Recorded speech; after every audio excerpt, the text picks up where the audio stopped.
Muito obrigado. É um privilégio meu apresentar um colega médico.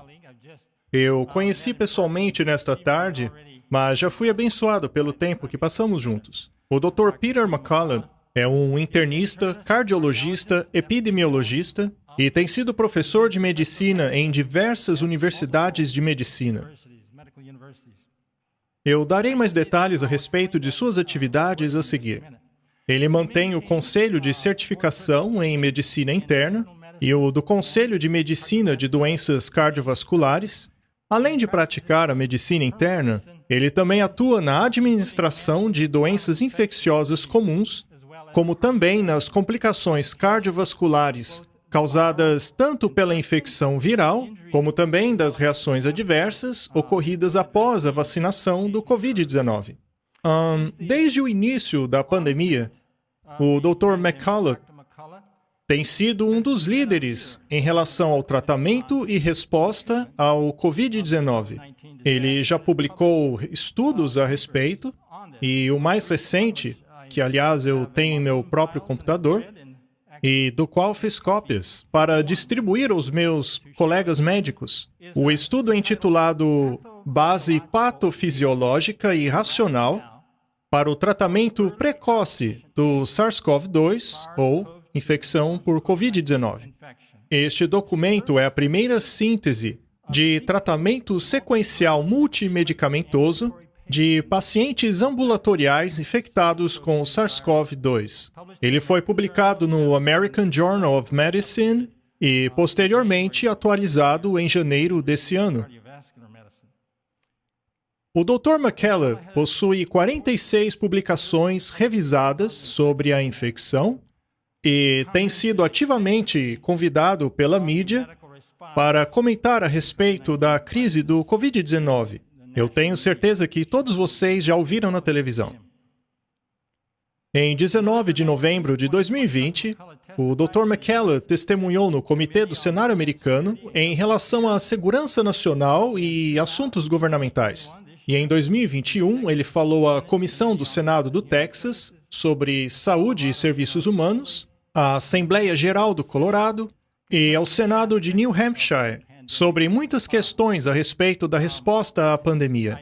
Ao conversar com ele esta tarde, eu fiquei sabendo que essa lista é bem maior.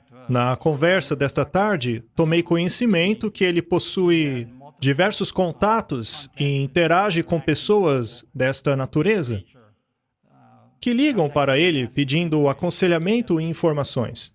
O Dr. McCullough tem todo um ano de dedicação à pandemia e tem feito diversos esforços clínicos no combate do vírus SARS-CoV. E neste processo, ele revisou milhares de relatórios. Também participou de congressos científicos, grupos de discussão, comitivas de imprensa, e é considerado, sem dúvida, um dos maiores especialistas em Covid-19 do mundo. Eu gostaria de compartilhar um comentário pessoal nesta introdução acadêmica e dizer que uma das coisas que mais me impressiona é que, conforme eu o conheci através de e-mails e agora pessoalmente, é que o Dr. McCullough é um dos indivíduos que realmente está disposto a arriscar tudo. Ele terá a chance de contá-los pessoalmente, mas ele tem experimentado, na própria pele, a mesma adversidade que todos vocês que desejam permanecer firmes estão passando. E não é algo simples como ser cancelado por todos. Ele está passando por coisas muito piores. Então, obrigado, Dr. McCullough, por ter vindo aqui. O microfone é todo seu.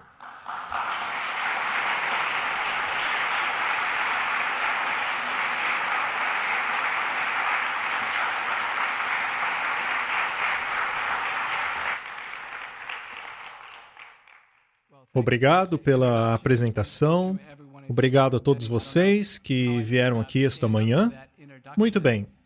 Meus amigos, nós vivemos em tempos únicos, para bem ou para mal. E é óbvio que tem sido mal para muitos de nós. Vocês sabem muito bem disso. Sabe, algo está acontecendo no mundo, agora mesmo. Mesmo no nosso pequeno mundinho aqui de Michigan. Eu vivi em Michigan há muito tempo. E todos precisam reconhecer que essa experiência é diferente de tudo aquilo que já vivemos.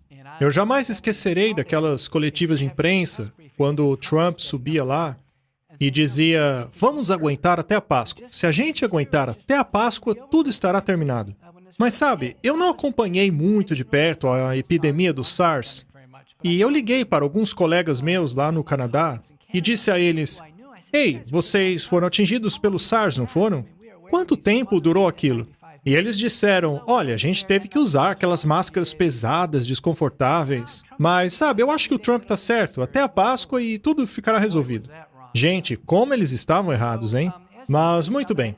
Como já foi dito aqui, eu sou médico internista e cardiologista e tenho sido um fisiologista acadêmico minha vida toda. Ainda assim, eu examino pacientes todos os dias. Eu sou editor-chefe de 2 grandes jornais sobre medicina cardiovascular e cardiorrenal. Eu também sou presidente da Sociedade Cardiorrenal da América e, como vocês podem imaginar, eu estudo a interação entre o coração e o rim. Em 1991, eu vim para o Michigan. Eu fiz parte de um programa rural de saúde. Eu fui então para Grayling, onde trabalhei com medicina com o Chuck Wilkinson, que havia vindo de Duke, e eu vim da Universidade de Washington. Eu treinei em Baylor, no Texas, em Utah, fiz minha residência na Universidade de Washington, em Seattle, onde ganhei muita experiência com meu parceiro Chuck, que havia sido treinado em Duke. Nós então fomos recrutados para ir para Grayling, e de lá para Gladwin, e então para Kalkaska. Mas no início dos anos 90 nós voltamos, porque havia falta de médicos lá no norte. E isso nos ajudou a pagar nossas dívidas de faculdade. E esse trabalho nos ajudou a ganhar muita experiência. E após esse serviço, eu completei minha residência. E não era incomum que em Seattle, muitos dos residentes se tornaram funcionários públicos no CDC, o Centro de Controle e Prevenção de Doenças americano. E depois disso... obrigado. Muito obrigado. Depois disso, eu fui para a Escola de Saúde Pública, lá em Michigan, onde consegui meu diploma de epidemiologia. Eu então fui fazer um treinamento em cardiologia no Hospital de Belmont, que hoje é a Escola Belmont de Medicina, e eu exerci muitas posições de liderança aqui em Michigan, por um longo tempo. Eu fui chefe acadêmico científico na William Belmont, antes de retornar para o Texas para terminar minha carreira lá no Baylor. Mas, muito bem, quando o Covid-19 chegou, eu estava focando em doenças crônicas e logo me dei conta da grandiosidade do que estava para acontecer. Logo percebi que seria um dos maiores desafios já enfrentados pela medicina. Muitos médicos jamais tinham enfrentado algo parecido. E quando eu estava ponderando naquilo tudo, acabou acontecendo uma tragédia em nossa família. A filha da prima de minha esposa estava trabalhando em Livônia como farmacêutica. Era o início de março e ainda não havia aquela coisa da máscara, e ela já estava grávida de 7 meses. E aconteceu que ela ficou com febre, dificuldade para respirar, e ela teve que ir até a Universidade de Michigan para dar à luz ao bebê, prematuramente, e teve que ser entubada e acabou morrendo. Até o dia de hoje, não sabemos se foi Covid, pois os testes naquela época... se o teste pudesse determinar o nível de positividade a 200 cópias, veja, naquela época era volume do fluido. Se o teste era positivo a 2.000, isso significava que 1.890 era negativo. Hoje em dia, o teste teria dado positivo e ela teria morrido de Covid-19. E ela nunca pôde ver a bebê. E também morreu sem ver o marido. E aí tornou-se algo pessoal para mim. E eu percebi o quão grande seria esse desafio. Seria um dos maiores desafios para a medicina. Era bom alguém começar a fazer alguma coisa. Seria necessário montar unidades de tratamento nas universidades de Michigan, em Belmont, em Baylor. Deveríamos começar a montar hospitais de campanha para tratar as pessoas. Do contrário, milhares iriam para os hospitais, seriam entubados e morreriam. Mas cadê esses hospitais de campanha? Onde estão eles? E foi aí que a coisa começou a ficar feia.